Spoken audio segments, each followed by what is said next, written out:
So we have somehow made it through 95 ticks on our 100 greatest video games of all time list, and no one has mentioned the word Batman.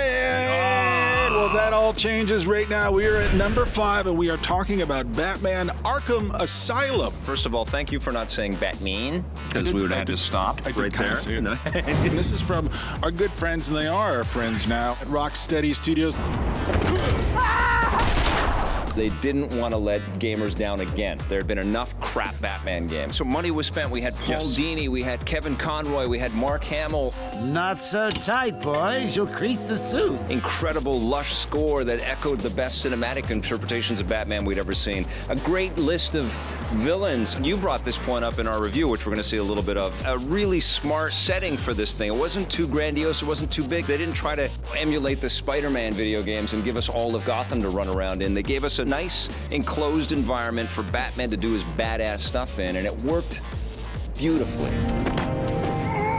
Batman is a skulker by nature. He likes the shadows. He's a hunter. He likes going through air ducts and things like that, and that's what the game emphasizes, and the game really plays to his strengths. The other thing that's really amazing about this is I've always loved stealth video games, because then it's less about the action and the toe-to-toe melee fighting, although that's very good in this game. Yeah, that's where it also delivered and surprised everybody as well. But I love that he skulks up above all these bad guys, and they walk around and they're having all this banter back and forth, and it's so empowering when you look down and you know that you are going to take these guys out one at a time, and going through a room that looks impossible the first time you walk into it, and then you take one guy out, then 2, then 4, then 6. Suddenly you've got this room filled with knocked out bad guys, and you feel like Batman.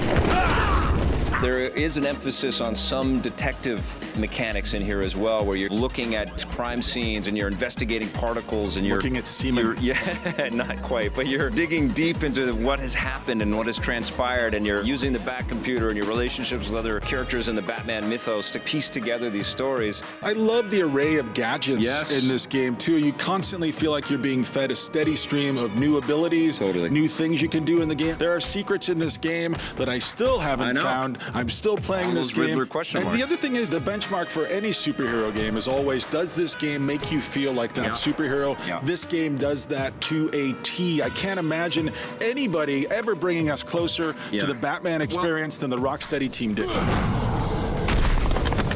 And they did again with Arkham City, which arguably is a better game, but it wasn't as revolutionary of a game. It wasn't a game that kind of shook up the world and we all had to pay attention because Batman was back in a big way. Here's a look back at Arkham. I know you've been looking forward to this. This is unbelievable, man. This is the game that I have pretty much been down on my hands and knees praying for a long, long time. And it's not like the animated series, which is where they could have gone. They could have made it a little bit lighter and a little bit more kid-friendly.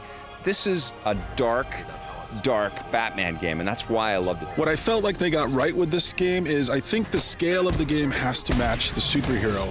For example, if you look at Spider-Man, when the Spider-Man games got great, it's because you had this huge open environment to really feel like Spider-Man in. But Batman's not that kind of character. He doesn't need a whole world to roam around in. He needs narrow hallways. He needs little acts that he can be most effective at. This is his world. It's a nice mix of the cerebral and the visceral. He's a thinking man superhero more than any other superhero, and the game is not afraid to put you in a situation to solve a puzzle. We got Batman Arkham Asylum a couple years ago. Now we got Arkham City. This is from the same team at Rocksteady. Victor Lucas, I want you to weigh in with how you feel about this game. Go ahead. We all wanted to see Rocksteady rise up and deliver something. And how do you top what they made the first time around? That beat what they did with Arkham Asylum. What's different now is that you have a lot more areas that you can hide in. So there's a great number of buildings that you're going to be gliding to and grapple hooking up to, but then there's lots of areas that feel similar to what you experienced in Arkham Asylum, only with a little bit more detail, a little bit more panache. This is my favorite game. I mean, this has supplanted Red Dead Redemption. I love Red Dead. I will always love Red Dead, but this is a better game. This is incredible, to be honest. I think this is some of the strongest Batman myth-making I've ever seen. It's glorious, isn't it?